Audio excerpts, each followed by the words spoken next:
ৰিগত join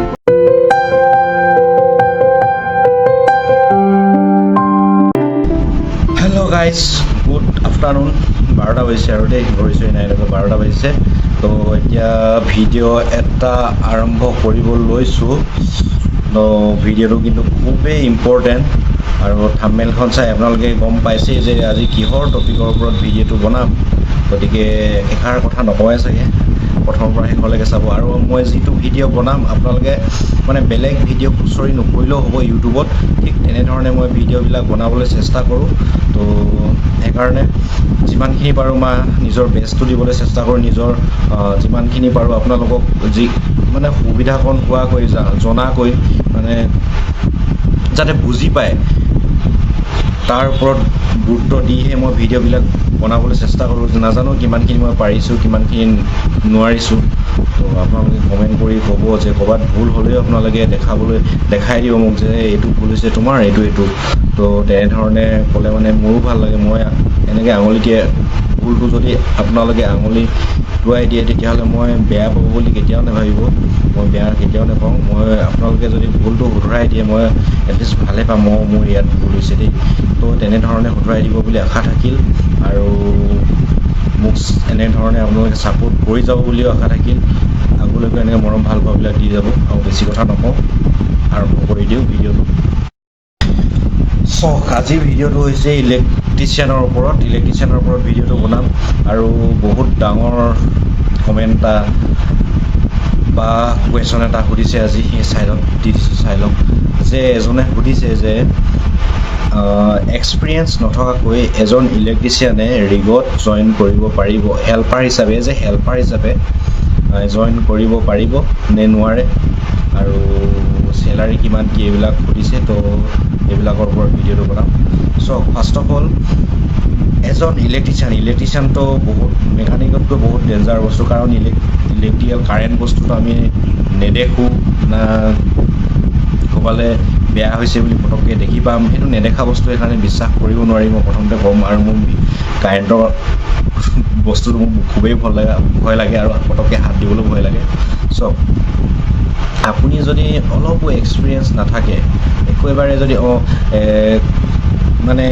কি হয় পঢ়ি শুনি ITI কৰি বা JEE কৰি ওলাই আহিছে তাৰ বিষয়ে আপোনালোকৰ থিয়ৰিবিলাক থাকিব কিন্তু যদি প্ৰেক্টিকেল যদি অলপো এক্সপিৰিয়েঞ্চ নাথাকে তেনেহ'লে ৰিগত কেনেকৈ কাম কৰিব বাৰু সেইটো অলপ আপুনিও নিজে ভাবিব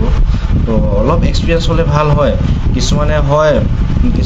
মানে কি হয় ৰিগত নহ'লেও বেলেগ ইণ্ডাষ্ট্ৰিবিলাকত কাম কৰাৰ হ'লে অলপ হ'লেও এক্সপিৰিয়েঞ্চ থাকিলে ভাল হয় এটা ৰিগত কাম কৰিবৰ কাৰণে ইলেক্ট্ৰিচিয়ান হিচাপে কাম কৰিবলৈ কাৰণ ৰিগৰ ইলেক্ট্ৰিচিয়ানজন বহুত চেঞ্চিটিভ মানে বহুত ৰিস্কি জব হয় কাৰণ ইলেক্ট্ৰিচিয়ানসকল নাথাকিলে মানে এটা ৰিগ খাৰাই নহ'ব মানে ষ্টাৰ্টেই নহ'ব ডিলিঙেই নহ'ব আৰু ইঞ্জিনবিলাক ষ্টাৰ্টেই নহ'ব গতিকে ইলেক্ট্ৰিচিয়ানজনে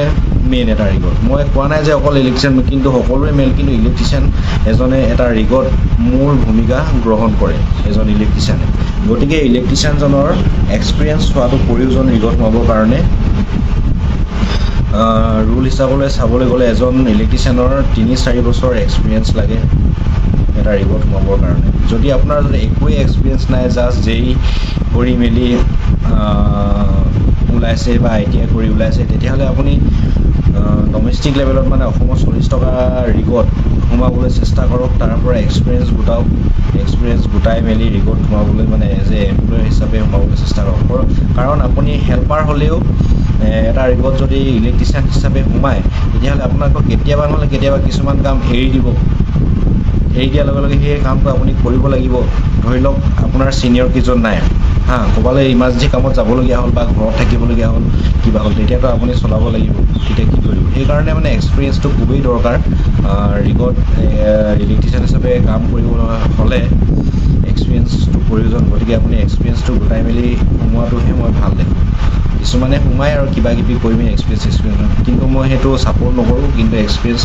কৰি মেলি সোমোৱাটো বেছি ভাল হয় বুলি ভাবোঁ তো গতিকে এই টপিকটোৰ ওপৰত আপোনালোকৰ ক্লিয়াৰ হ'ল বুলি ভাবিছোঁ গতিকে যদি ক্লিয়াৰ নাই হোৱা, কোনটো ক্লিয়াৰ হোৱা নাই সেইটোৰ ওপৰত আপোনালোকে কমেণ্ট কৰিব, তেতিয়া মই আপোনালোকক বুজাবলৈ চেষ্টা কৰিম, আগবাঢ়ো নেক্সট কমেণ্টলৈ। আৰু তেওঁলোকে সুধিছে যে এজন ইলেক্ট্ৰিচিয়ানে এজ এ হেল্পাৰ হিচাপে ৰিগত জইন কৰিলে কিমান চেলাৰী পায়। এটা ৰিগত এজন ইলেক্ট্ৰিচিয়ানে এজ এ হেল্পাৰ হিচাপে জইন কৰিলেও, এজ এ হেল্পাৰ হিচাপে জইন কৰিলেও নাই বুলি ক'বলৈ তেওঁ 20,000-ৰ পৰা 21,000 এনেকৈ চেলাৰী পায়। কিছুমানত বেছিও হ'ব পাৰে, কিছুমানত কমো হ'ব পাৰে, সঠিকটো ক'ব নোৱাৰোঁ। আপোনালোকক আগৰ পৰাই কৈ আছোঁ যে প্ৰাইভেট ৰিগবিলাকত কিছুমানত 500 টকা 1000 টকা ডিফাৰেঞ্চ কিছুমানত থাকেই আৰু। তো ঠিক তেনেকুৱা ধৰণে তো এজন ইলেক্ট্ৰিচিয়ানৰ চেলাৰী সিমানখিনি হয়, তাৰ পৰা ষ্টাৰ্ট হৈ গৈ থাকে আৰু। তো টপিককেইটা বুজি পাইছে বুলি ভাবিছোঁ। যদিও বুজি নাপোৱা আকৌ কমেণ্ট কৰিব, আকৌ মই ভিডিঅ'ৰ যোগেদি আপোনালোকক বুজাবলৈ বা ক'বলৈ চেষ্টা কৰিম। তো বেছি দীঘলীয়া নকৰোঁ, আজিকালি সকলোৰে সময়টো বহুতেই মূল্যৱান। গতিকে লগ পাম অন্য এটা ভিডিঅ'ত। আৰু মোৰ চেনেলটোলৈ নতুনকৈ আহিছোঁ যদি সেয়া ছাবস্ক্ৰাইব কৰি দিব, ছাবস্ক্ৰাইব বটন